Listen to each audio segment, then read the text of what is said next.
લીંબુ જે આપવામાં આવે છે એ મોટા ભાગે 4 ટુકડા કરી કાપીને ફેંકવાના હોય છે. જો એનો ઉતારો કયો હોય તો ઉતારો કરવાનો, નહીં તો વગર ઉતારાએ પણ 4 ટુકડા કરીને ફેંકી દેવાના.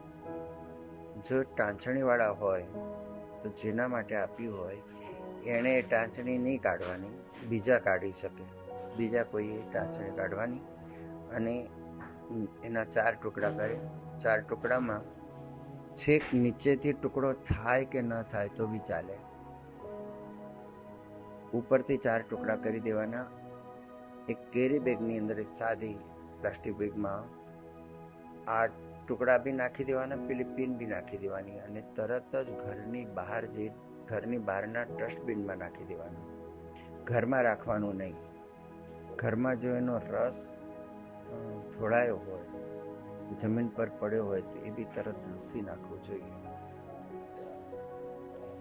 ભૂલી ચૂકે 4 રસ્તા પર ફેંકવાની વાત ના કરતા. તમારા બેન બેટીઓને ચડી જવાનું છે જો 4 રસ્તા પર ફેંક્યા છે તો.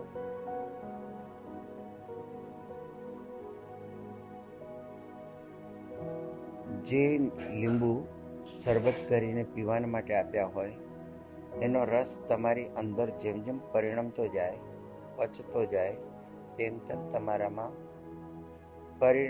પરિવર્તન લાવતું જાય. જે મંત્રમાં શક્તિ હોય અને મંત્રમાં જે સંકલ્પ મૂકેલો હોય એ પ્રમાણે એનું રિઝલ્ટ આવવા માટે તો કેટલાક લીંબુ એનો રસ કાઢી શરબત કરીને પીવાનું હોય છે. તો કેટલાક લીંબુ ટાંચણી વગરના પણ 5 દિવસ એમને રાખી ઓશિકા પાસે રાખવાના, ક્યાંય બી રાખવાના કયા હોય તે રાખીને 5 દિવસ થયા પછી ગમે ત્યારે, એટલે એમાં 5 દિવસ થયા હોય કે 6 દિવસ થયા હોય તો ચાલે, ગમે ત્યારે એને 4 ટુકડા કરી કાપીને ફેંકી દેવાના જ હોય છે.